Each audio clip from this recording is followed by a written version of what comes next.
Brahma Gurur Vishnu Guru Devo Maheshwara Gurureva Param Brahma Tasmai Shri Gurave Namaha Chinmayam Yapyat Sarvam Trilokyam Sacharacharam Tatpalam Darshitam Yena Asmai Shri Gurave Namaha Tvameva Mata Chapita Tvameva Tvameva Bandhuscha Sakha Tvameva Tvameva Vinyagravinam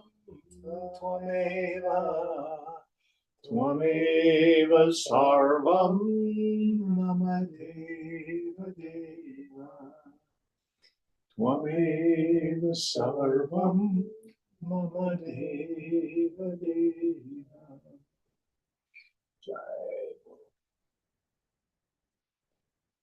Om Sahana Bhavatu Sahana Bhunaktu Sahaviryam Karavavahai Tejasvinavadhitamastu ma vidvishavahai. Om Shanti Shanti Shanti. So again, we are making our way through the third chapter. And last week we delved deeply into this fifth element. Act in the world according to your inherent proclivities, your swadharma, in the spirit of selfless service, the yajna spirit, renouncing our attachment to the fruits of action. And the fifth one, the renunciation of our identification with the sense of agency. What is the agent? Now, later texts will use some very interesting words. There's chid abhasa. Abhasa means a reflection. So I'm not going to do it tonight, but many of you see me bring out the little mirror. If I hold the mirror underneath the light, and I can turn the light and shine it in people's faces, the question is there a light in the mirror or not? If I turn the mirror around and look at myself in it, there's no light in the mirror. If I hold it like that, there's a light in the mirror. It is the nature of the mirror to reflect. So the subtle intellect has the capacity to reflect or refract even the light of awareness, which gives rise to this feeling that I'm a person, I'm the agent. I went to the symphony today. I had Thai food with my friend, Ron. I like the Beethoven concerto, etc. So this chid abhasa, this reflection of consciousness, is the agent. Listen carefully. It's not bad. It's just not you.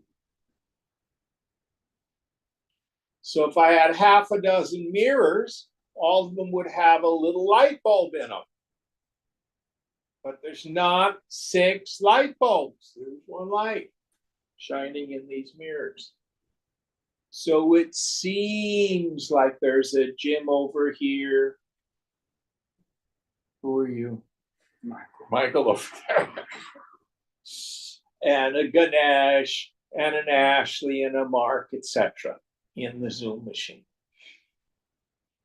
But that's really just individual equipments, body, mind, intellect.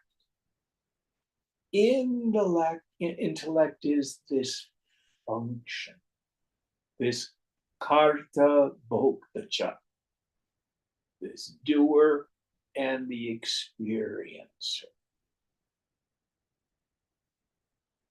That's what makes me feel like I'm a person. That is where this false identification takes place.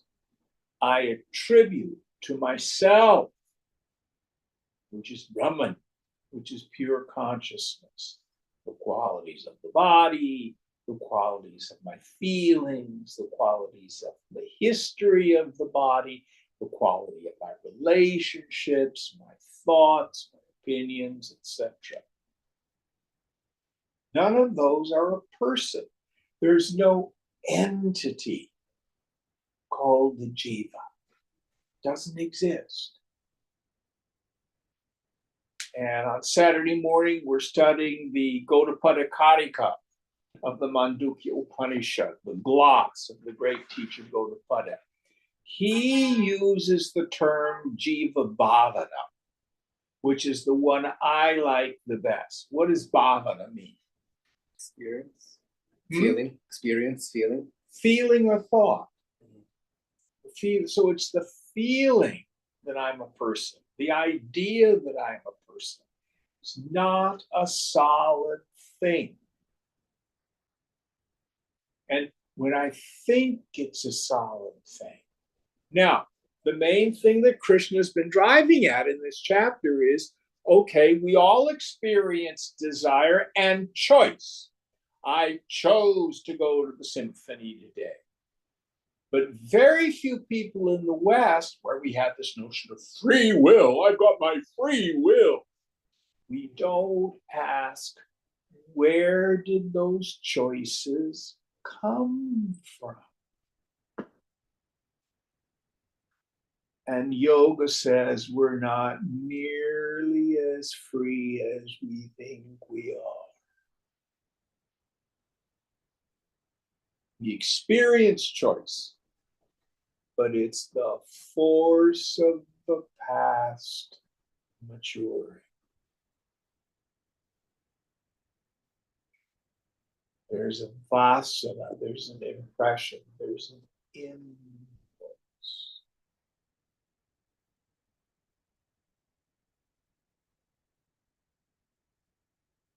And I think I'm freely choosing to do this and freely choosing not to do that. When, as Krishna has said, it's guna, the qualities of mind, and karma, the force of that. I think the clearest modern example is puberty. If you have some relatives, some nieces or nephews perhaps, who are just turning 13, 14, 15, they don't choose puberty.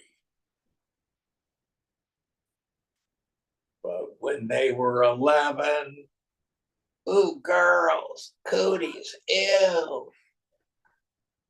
And all of a sudden, oh, Mary Lou, Mary Lou. You know, what changed? Did the 14-year-old choose to have a teenage crush on Mary Lou?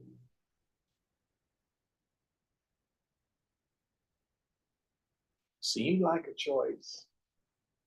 It was hormones.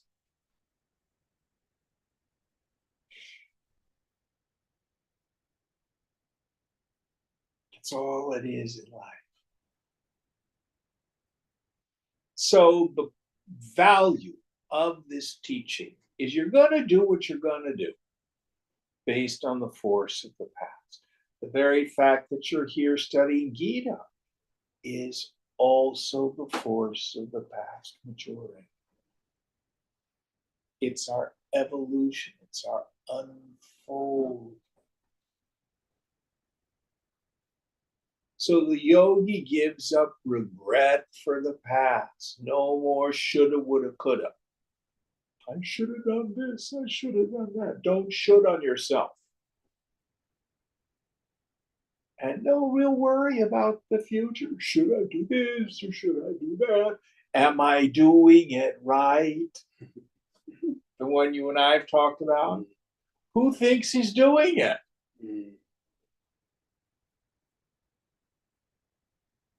You see that? It's all bull. Take it easy. Ride the horse in the direction it's going.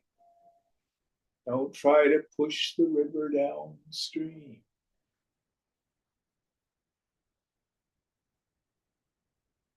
All right, what verse are we on now, Mark? 30. Verse 30, chapter 3.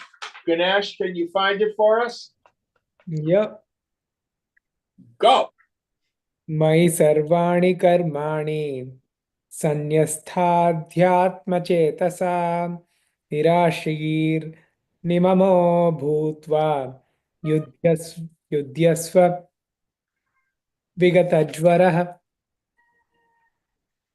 Renouncing all actions in me with the mind centered on the self, free from hope and egoism, ownership, free from mental fever, do fight. All right. So we'll take it backwards. When he says do fight, that's a metaphor. Doesn't mean you and I are supposed to become soldiers. Fighting was the swadharma of Arjuna. He was a soldier. He was a general. He loved a righteous war. He loved a good fight.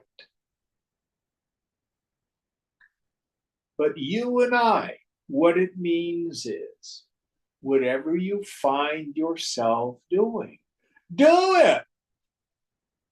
Now, if we take all the teaching up to this point, you have a spiritual right to work at what you love. If you've been working at something that is adharmic for you, you're doing it for the money, you're doing it for the security. I was talking with a friend of mine who works for the FAA. There's an employee that's 2 or 3 levels down from him. And, you know, she won't work and she can't get fired because it's a government protected civil service job. And they're all pulling their hair out because she's just useless. Some people think that's a good deal, but that's not how we're really built. Now, if you're working at something you do not love, we work at loving what we're doing, trying to turn down the volume level on the aversion. See if we can get to a place of at least neutrality. Be open to take risks, but you have a spiritual right to work at what you love. So let's say what you really want to do is be a carpenter, but what you're doing is being an administrator in some corporation, and you really hate it. Well, what's happening spiritually is the carpentry work isn't getting done, and there's some other person who really wants to be an administrator, and you've got their job. So they're stuck sweeping floors because their notch in the universe is being taken. So you have a duty to do what you love. That orders the society. So now let's parse the whole thing from the beginning of this verse. So what's the first part again, please, Ganesh? Renouncing all actions in me. Okay. So what I like to say is, as of today, you have a new employer. Who do you work for? Google. No, you don't work for Google. You work for God.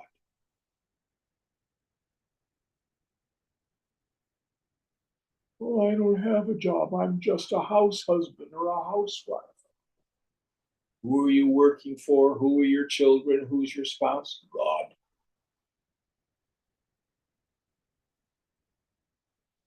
Renounce every action in the Lord. Why am I doing what I'm doing? Now, there's subtler and subtler ways of looking at it. Let me give you an example. So I'm going downstairs on a Monday to catch an 11:10 bus, number 12 up to Piedmont Avenue. And I get down there and 11:10 goes by and the bus doesn't come. Check my phone, the next bus is coming in 19 minutes. This is what is. Can I renounce this action in the Lord? What does it mean? It's an opportunity to let go, keep my heart open, to practice vairagya, detachment.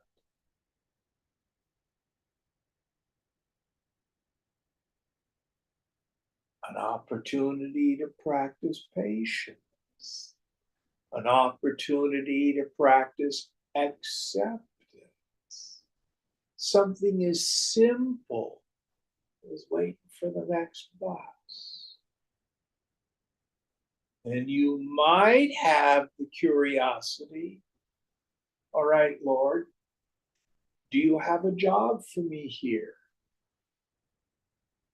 Maybe somebody who seems to be having an upset at the bus stop. Walk over. How are you doing today? Let me be used by God.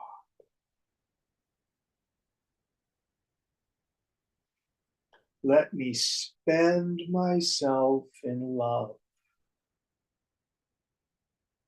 in service.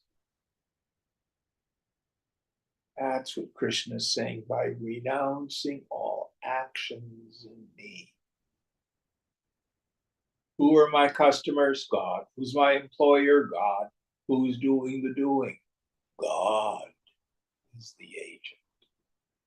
So another way to look at this renunciation of the sense of agency, you can say it's guna and karma. You can also say it's all Ishvara. This is how the Master Jesus did it when he said, I of myself do no thing. It is the Father within that doeth the work. Or the St. Francis prayer, Lord, make me an instrument, a channel of your peace. Let me be an instrument always in life, renouncing all actions in me. Now, I want to give you a very special and very sacred prayer, a Maha Mantra. Oops,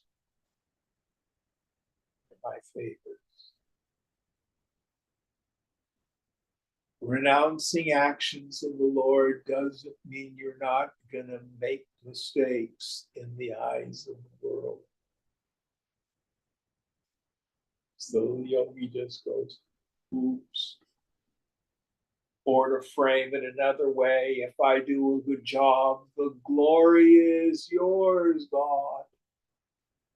And if I make a mistake, it's egg on your face, God, not mine. Renounce all actions in the Lord. Any questions on this? Next idea. With the mind centered on the self. Yeah. So we withdraw our concern for the world. The world's there. But we turn the volume level down. It's kind of like you're outside and you run into a really good friend and you're there and you're being fully attentive to your conversation and you're aware that other people are walking by behind them. You notice them, but you don't pay attention to them. That's how a yogi wants to view the world. Everything is about sadhana. Everything is about doing what I can to immerse the mind in the self, drown the mind from the soak the mind with the roar of Om, as Mandukya said. You see the world, but don't sweat the small stuff. It's all small stuff. Next idea. Free from hope and egoism, ownership. So the kind of hope that we're talking about is this hope. If only I make another $10,000 a year, it'll be better, okay? If only I get this new job, then I'll be okay. If only my boyfriend would behave differently. If only the politics would change, I'll be happy. It's this deeply rooted idea in the ego. I'll be happy there then, not here now. So the yogi gives up this struggle. This is it. Right here, right now.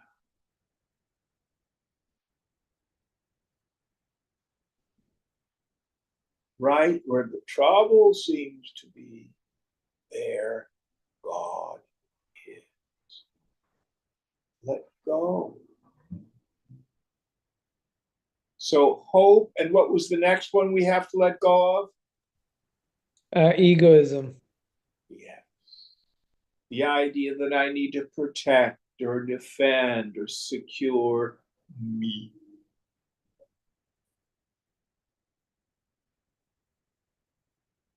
First of all, it's like trying to protect the space in a jar. If the jar breaks, what happens to the space? Nothing.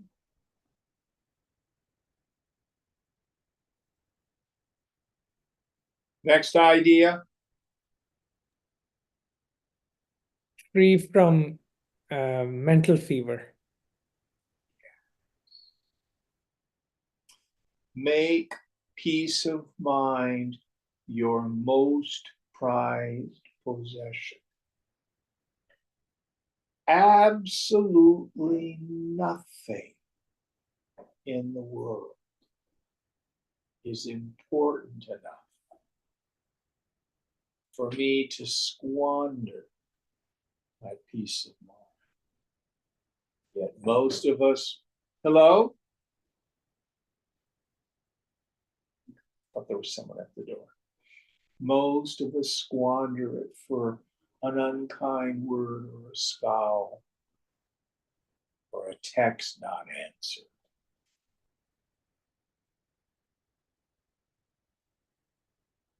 Make peace of mind most prized. Is that all the pieces in this one, Ganesh? Yep. Next verse.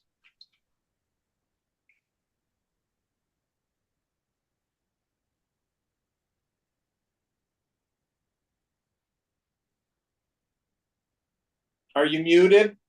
No, just turning pages.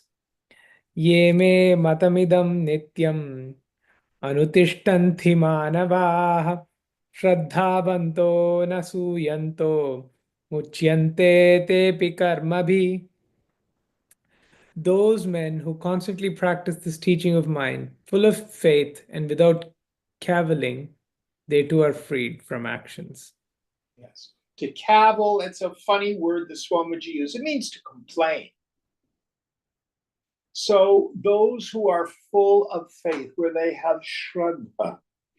Now, the word shraddha in Sanskrit means the same thing as faith in English, but it has an additional element to it. This is subtle teaching. So if you read poetry and you can go where the mind of the poet goes, or you go to a symphony and you say, oh, the second movement of the Beethoven third is so sad. Somehow you're able to go where Beethoven's mind goes, or something more simple. So, did you walk through the park today, across the street? No, but yesterday. Yesterday. Mm-hmm. And did you get up close to any of the redwoods? Yeah. And did you notice how just incredibly quiet they are? Mm-hmm. And even the temperature kind of drops around because of that moisture. Did you get that experience? Not the coolness, but the stillness. Yeah. Now, what happened? I was sharing an experience that I had. Your mind was able to go where my mind went and identify a similar experience. That's your shraddha. And the scriptures say, by this, the truth is made evident to the student. So let's play with subject-object discrimination. Can you see the candle on the table? No. You're not a candle. Can you hear the traffic outside? Take a deep breath. Can you feel the breath in the body? Subject-object, you're not the body. Sometimes you feel joy or sorrow, boredom, enthusiasm. But you are the knower of your feelings, you're not your feelings. Think the thought 2 + 2 in your head. Remember what you had for dinner. That place is your intellect. Thoughts go by like your hand in front of your face. You are not your thought. Can you thin the mind a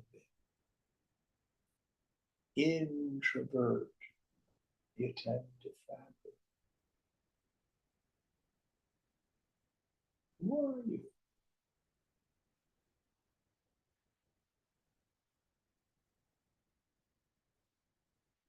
You see there's nothing but the vast empty space of pure awareness. If you can go there with the teacher, that's your shraddha. That's your faith in the process. And I tell you, I'll do that that exercise with people, and nothing happens. Jim, should I become a vegetarian? I'm not making this up. What about astrology?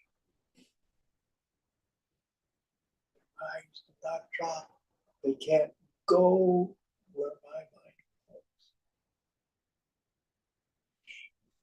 No way. So when Krishna says full of faith, it has so many layers. It means, first of all, I have faith that the path is real and the goal is real.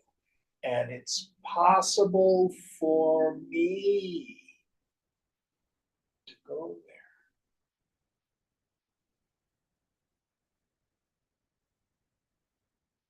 I have faith this particular teacher can help me along the path.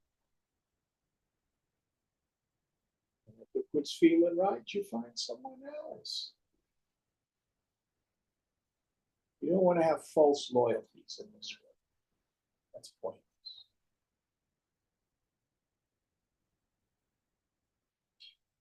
All of this is wrapped up in this statement, full of faith. What's the next idea?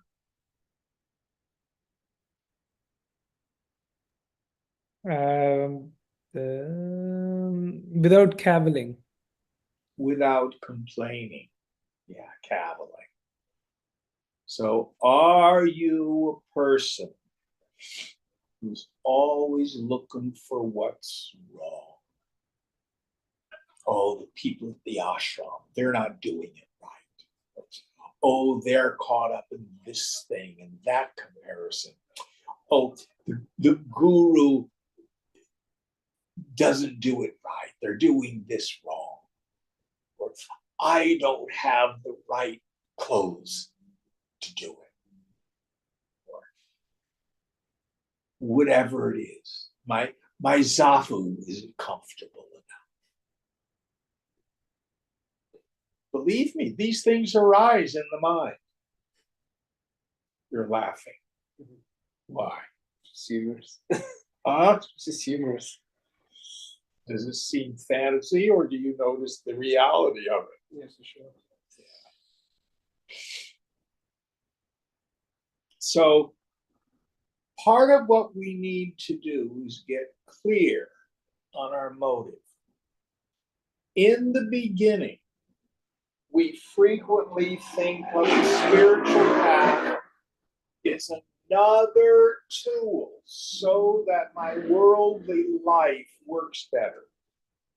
I do therapy, I go to the chiropractor, I do Pilates, and I meditate. And there's nothing wrong with that. But at some point, if we stay on the path, everything flips. And you really begin to discover that the real purpose of my life is union with God. That's what it's really all about. Once we see that, you want to be ruthless. What do you seize to show? You go straight for Krishna. Don't get caught up in other people's issues. They're unimportant.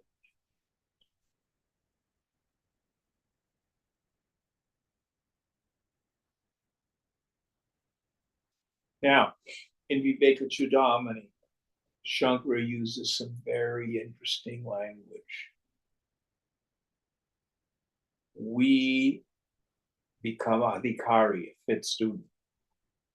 And it's our own paurusham, self-effort, purushartha, and God's grace. But we have to give up thinking it's dependent on other people and things. Somebody else is going to do it to us. It's like the person who's got an infection. I don't like the taste of these pills. Will you take them for me? I'll pay you. It doesn't work that way. If you're sick, you got to take the medicine. We must do the work. There's no shortcut. There's no shortcut.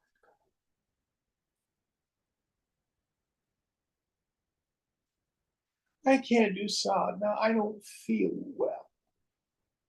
This is why we don't trust inspiration. I only do practice when I feel like it, when my intuition leads me to do it. That's nonsense. We develop a practice, abhyasa. Every day I meditate. Every day I study scripture.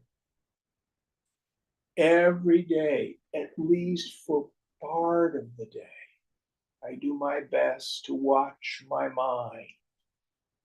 Notice what's going on. Notice when I'm unhappy. What's causing it? I have desires. Notice when your desire is fulfilled. Own your ananda. Desire, not to desire, became one. For a moment, my mind stopped. Constant vigilance.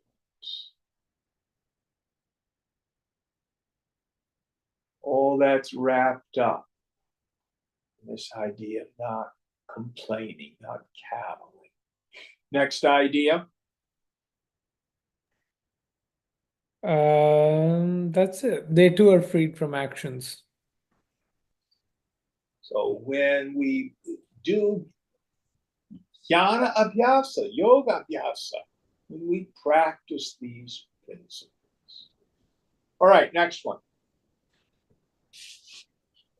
Ye tadbhyasasu yanto nanutishtanti me matam sarvajnana vimudhamsta anvidhi nashtam chetasa. But those who carpet my teaching and do not practice it, deluded in all knowledge and devoid of discrimination, know them to be doomed to destruction. So this doesn't mean, like the Christians, that if you sin, you don't accept Jesus Christ as Lord and Savior, for a finite action, you're going to have infinite punishment. You're going to go to hell. Doesn't mean that. Always, the fruits of our actions after death are temporary until we attain moksha, self-realization. We come back and work on it some more. That's what happens. So what does this mean? It means we don't get away with anything.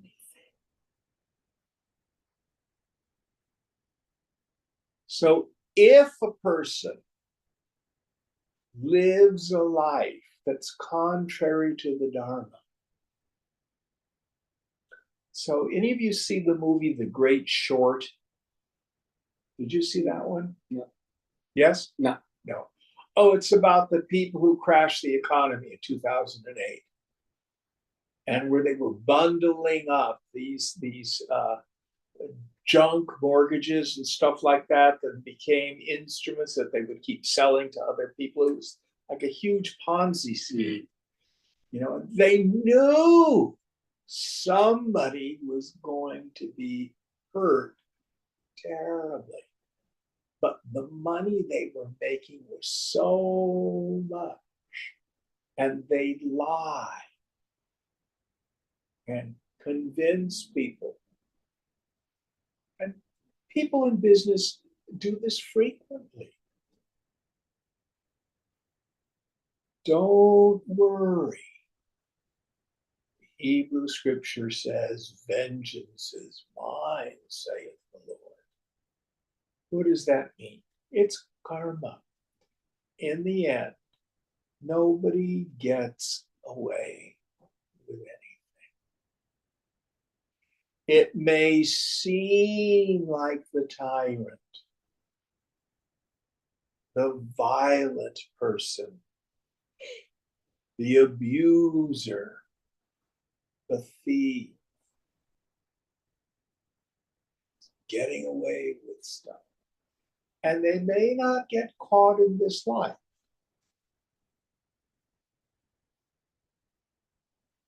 But it's a cosmic law. It's like when you drop a pebble into a pond, the ripples go out, they hit the edge, they come back. Immutable. Like the law of conservation of energy. Every action has an equal and opposite reaction. Sometimes the karma comes back more quickly than others. But those people who live a life of feeding on other people, of destroying other people, it will come back. But we don't have to worry about it. The thing to be mindful of is, what about my own life? Can't do somebody else's yoga. All we can do is our own. So the warning here is, you have a choice, as it were, even though we talked about not really having free choice, to abandon the path of righteousness and live a life of indulgence, of egoism, of selfishness. But then don't complain if your mind is filled with fear and resentment and suffering.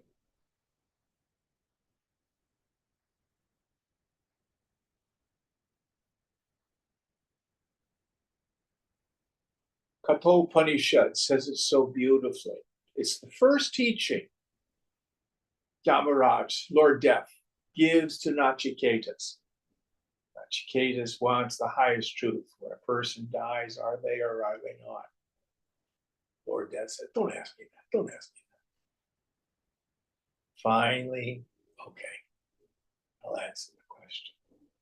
First thing he says, two paths approach a person. Remember this part? Vaguely. It's been a while. Shreyas and Prayas. First thing Yamaraj says. Shreyas is the good.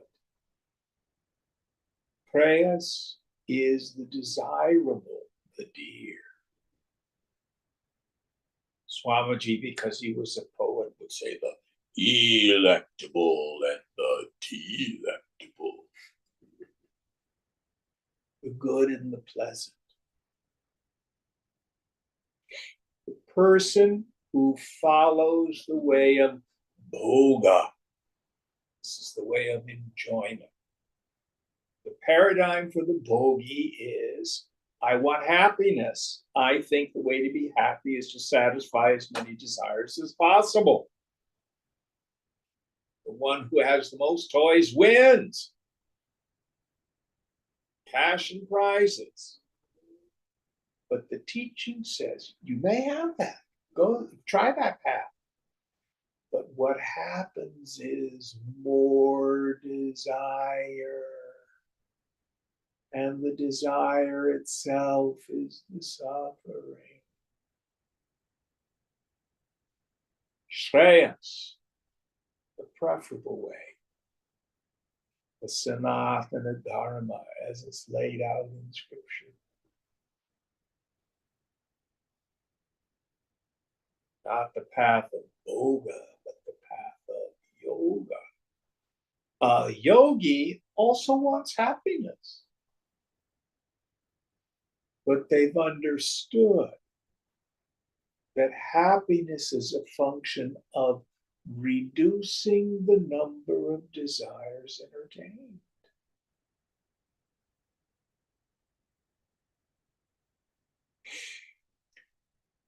True story. So I was working with a young man this morning who just came back from a 4-day Buddhist retreat.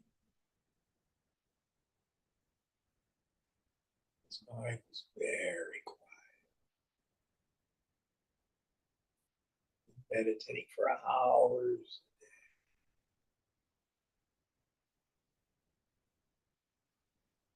And on the last day, there was such peace, such stillness, such emptiness yet full.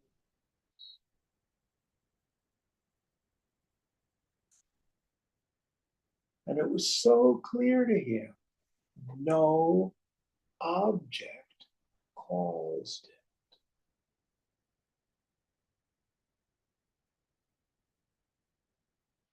It was the removal of the agitated mind.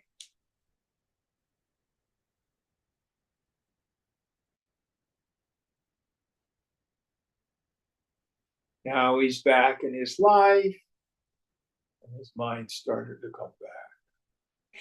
But at least he had a significant taste of this truth.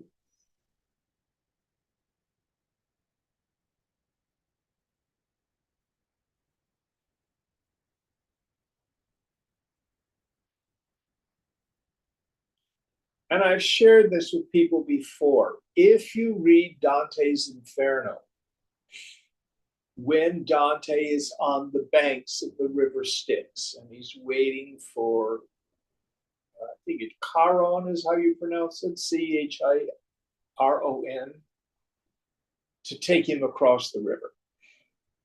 The damned are there. They're going to go to hell. And they are gleeful and happy. They can't wait to get into.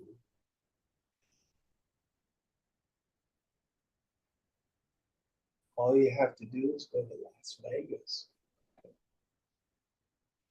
People can't wait to go into the casino and go bankrupt.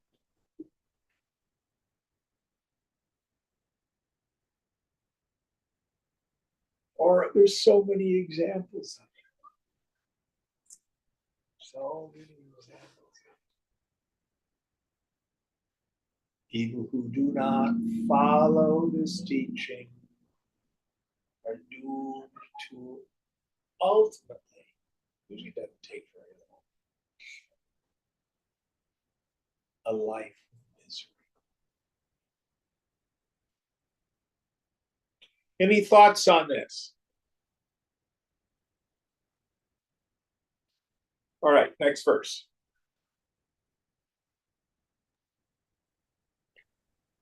सदृशं चेष्ट स्वस्य प्रकृतेर्ज्ञानवानपि प्रकृतिं यान्ति भूतानि निग्रहः किं करिष्यति. Even a wise man acts in accordance with his own nature. Beings will follow their own nature. What can restraint do? So, you have a swabhava, a self-nature, a swadharma, a prakriti.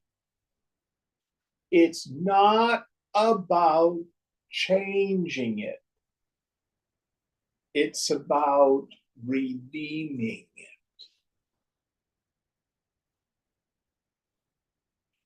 Now, clear example. Swamiji's teacher, Swami Tapovanam, the great Tyagi, a great renunciate, would walk barefoot through the Himalayas with a begging bowl, owning nothing. A great Vedantin, but he would only work with 1, 2, at the most 3 students at a time.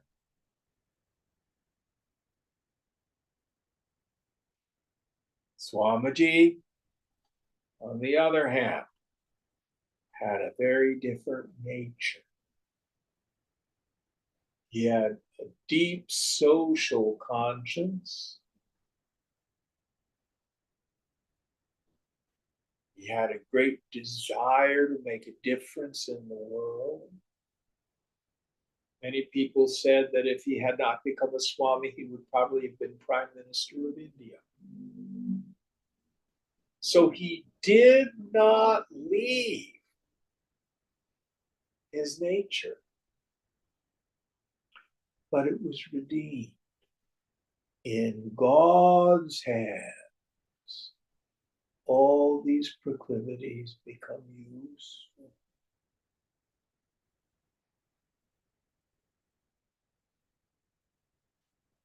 So it's a bit synchronous. On Thursday nights, we're reading Yoga Vasishta, and we're making our way through the story of Suchi. She starts out as a big fat demoness who eats people. And then she does tapas because she can't get filled up enough. So Brahmaji comes and turns her into the disease cholera, Suchika. And she does that for thousands of years. And then she says, enough of all this. None of it fills me up. And she attains self-realization. But she's still a fat demon. And she doesn't eat vegetables. She eats people. That's the food, according to her species. So she's there in the forest. I won't go into the whole story. But in the end, she ends up only eating bad people, and that's once a year. But she doesn't leave nature. So it's not about becoming some pure person living up in the Himalayas. You can be a person living in the Himalayas with orange cloth and still have terrible attachments. The only thing really to be renounced is the mind. But you're going to do what you're going to do. Beings are impelled into action according to their nature. What you can do is redeem it. Be of service. Take those proclivities, and rather than using them to serve your own ego needs, serve the society.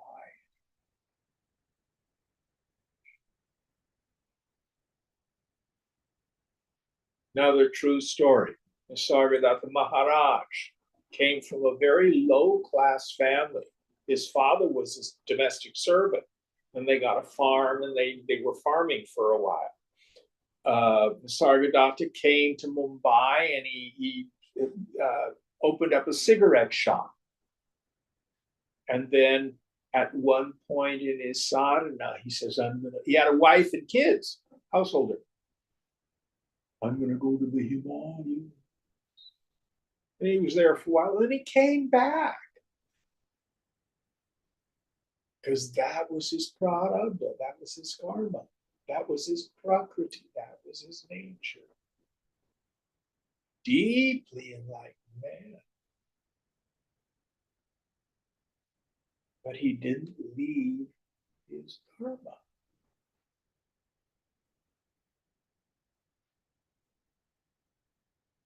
So at the beginning of the book, when Arjuna said, I'm going to go off to the forest and meditate, and Krishna says, don't be a wuss. He really says that. Don't be Klybium. You know what's going to happen. You're going to be sitting there in the forest thinking about the war you haven't fought. Well, leave your nature. Ride the horse in the direction it's going. This is not a license to bad behavior. Take these proclivities and redeem them. Use them to serve the society. Any thoughts on this? I have a question. Please, Ashley. So we've talked about abhyasa and sadhana. Are those interchangeable words, or is that different? Practice. They're pretty similar. Michael, how would you describe the difference between abhyasa and sadhana? I'd say abhyasa is more practice, so usually with like a specific context, whereas sadhana is more general. Okay, I like that. Did you get that, Ashley? I did. Yeah, good question. Good question.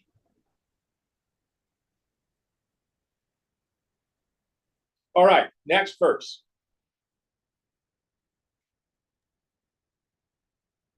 इन्द्रियस्येन्द्रियस्यार्थे रागद्वेषैव्यवस्थितौ तयोर्न वशमागच्छेत् तौ ह्यस्य परिपन्थिनौ. Attachment and aversion for the objects of the senses abide in the senses. Let none come under their sway, for they are his foes. Yes. So, what we want to understand is nothing in the world is inherently pleasure giving or misery producing. The phenomena of the world is neutral. Is the speed of light good or bad, just or unjust, right or wrong? No, it just is. Everything in the world just is. But my mind, based on past experience, interprets people, places, things, and situations in three ways. I either like it, I don't like it, or I don't give a damn. And your mind hasn't changed much since you were about 4 or 5 hours old. All that's changed is the sophistication of a conducive, non-conducive, and neutral situations. All that's happened. So what Krishna is saying here, it's a completely mechanical process. The sense object is out there, the sense is here, meaning as that data enters the mind. So, Michael, did you experience something you enjoyed today? Yes. What was it? A burrito. A burrito. Yeah. How did you know about the burrito? I saw the restaurant. And you ate the burrito, sense of taste, yeah. You like what it looked like, yeah. sense of sight. Mm-hmm. So the data came in through the sense organs. That's what Krishna's saying here. Then the mind goes, raga, dvesha. If it was a good burrito, yummy, yummy, yummy, yummy. If it sucked, So what the yogi wants to start practicing is this sama drishta, this equality of vision. Understand when the situation is conducive, you will see your mind go yummy, yummy, yummy. And when the situation is non-conducive, the mind is going to go wham, wham, wham. Attraction and aversion.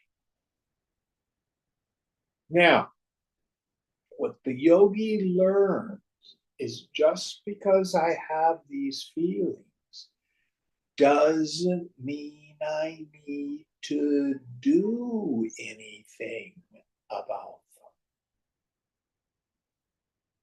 The person in ignorance thinks if I have a feeling, I have to act on it. If you made me mad, I have to punch you.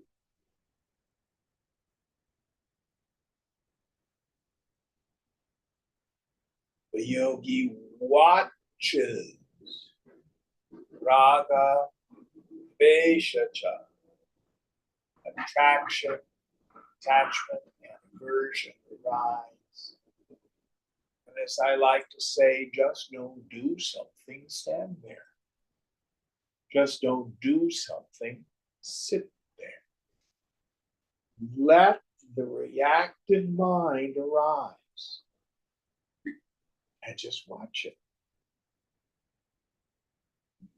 Not need to get involved with it, and you do not need to act on it. Now, We have subtle strategies to try to avoid the suffering of raga and vesha. One of the big ones is causation hunting. Why am I so unhappy? Well, they did it. Yada, da, da, da, da, da. That's the cause of my discomfort. Why am I so happy? Oh, it's got leather seats in the car. Why? It has a seat warmer. And what the yogi wants to start doing is pay attention to raga and vesha. When the situation is conducive, basically just what's familiar and based on the past, the mind is happy. When it's non-conducive, mind is unhappy. And the yogi learns, practices. I don't have to react to the reactions. I don't have to get entangled. It's a purely mechanical process. It's like if I go into the kitchen, I have a trash can that has a pedal. If I push my foot on the pedal, it goes bloop. It's mechanical.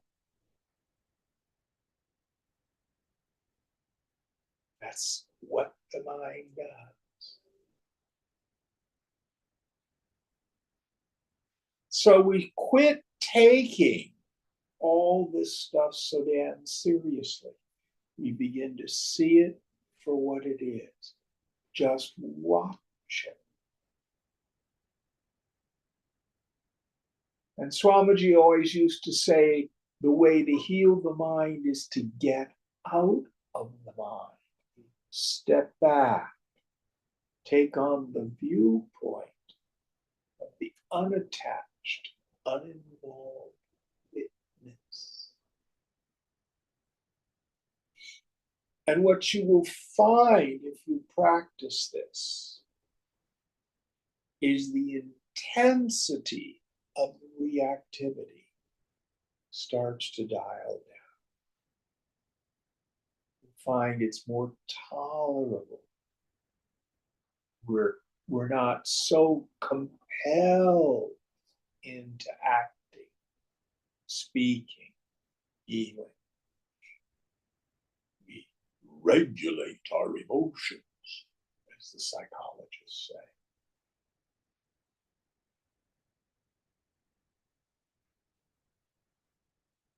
Step out of the mind, become Sakshi Bhava, the attitude of the witness of the mind.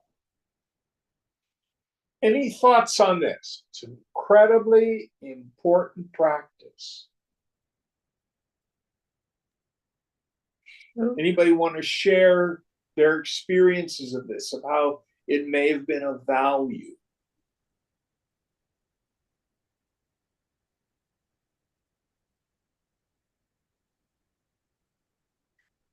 I'll give you one.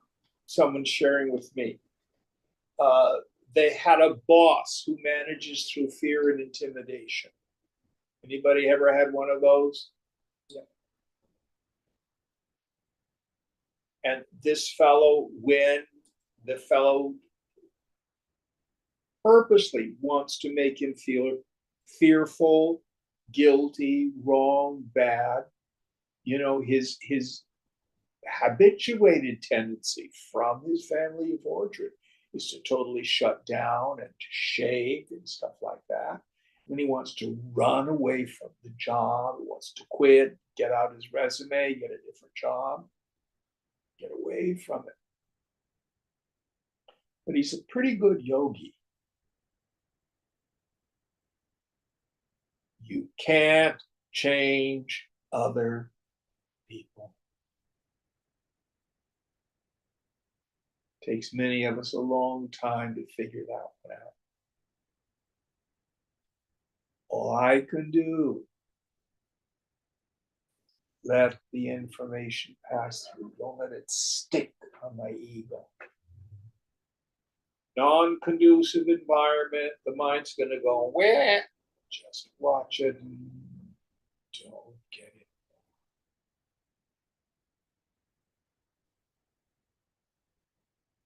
I notice here, because I'm not from this area, when I see someone homeless and quite sporadic and like seems unpredictable, lots of fear comes up, like really intense. For you. Yeah, in my body. And I've just been watching that, and yeah, it's been quite interesting. Well, it's because you come from a civilized country. They don't have homeless people in Australia.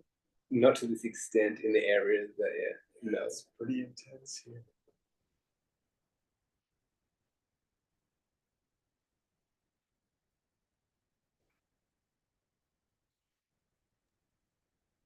But are you just watching it? Yeah. Yeah, you're a pretty good yogi. You know what to do. But it's surprising how much charge there is. Oh, yeah.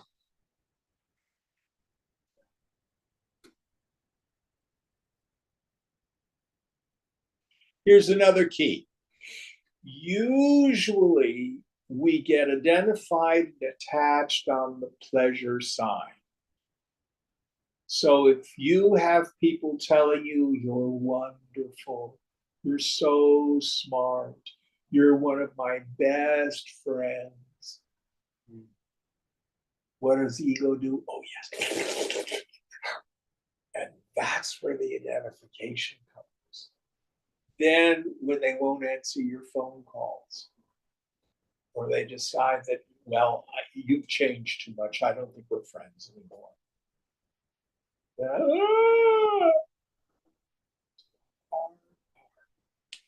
Is when the pleasure happens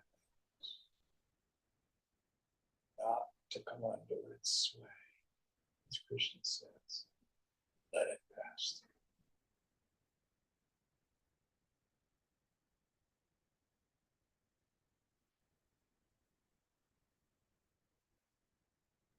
through. All right, let's do one more.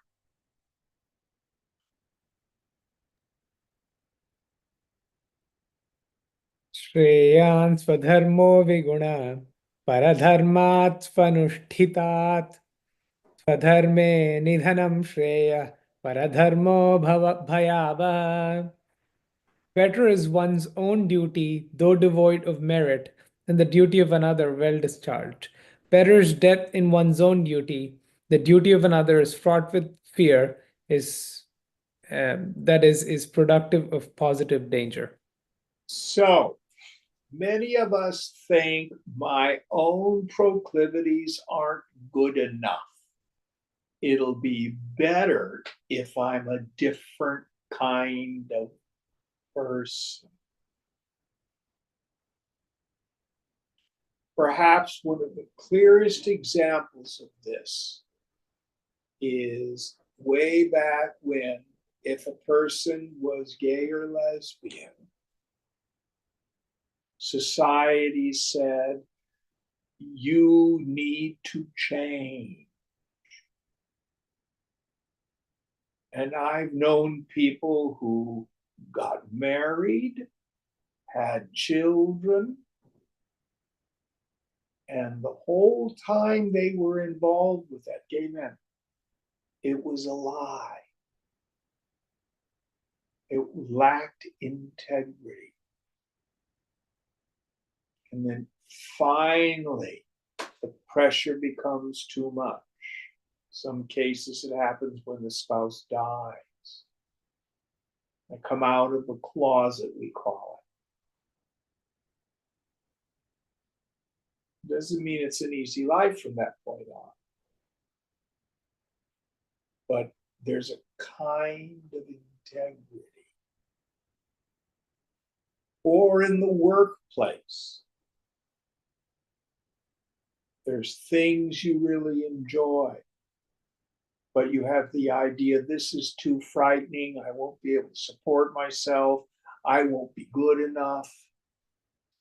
And instead, you engage in some other activity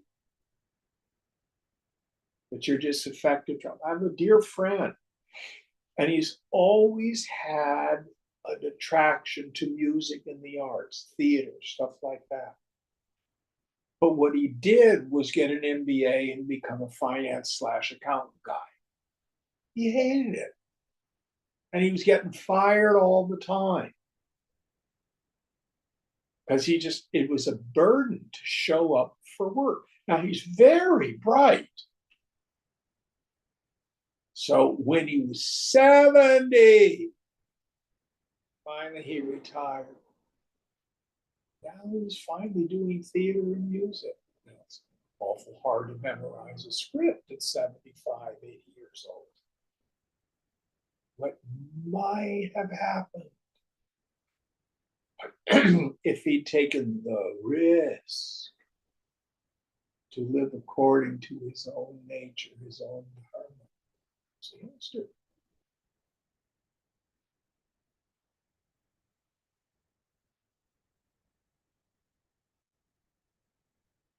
And of course, for many of us, probably one of the biggest ones is, oh, I'm going to become a celibate because it's more spiritual.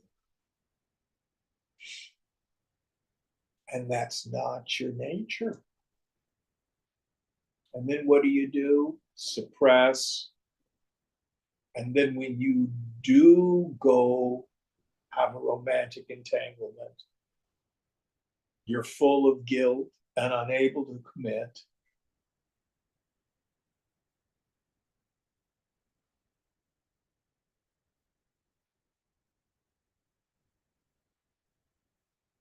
There are people, and it's their nature to live simple, austere lives of renunciates.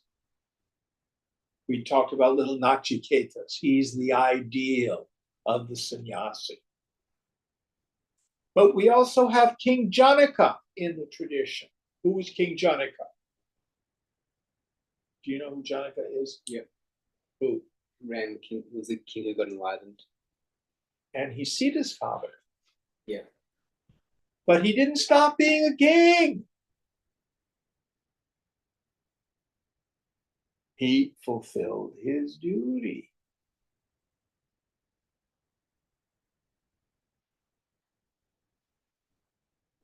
So here Krishna says, it doesn't necessitate you becoming some ideal that you have in your mind. Even subtler forms of this. I've talked about this with many other people. It's more of a Western thing. You go to an ashram or a sangha, and you see a lot of people trying to look spiritual, be spiritual. And it's a facade that they put on. Anybody had that experience? Maybe you've done it yourself. And that's why I say, don't try to be spiritual. Strive for authenticity. That'll get you a lot further in the spiritual path. Be honest. Be authentic. All right, it's time to stop. Any questions about this idea before we go? Om Purnamada Purnamidam Purnat Purnamudachyate Purnasya Purnamadaya Purnamevavashishyate. Om Shanti Shanti Shanti. Hari Om Sri Guru Bhyo Namaha. Hari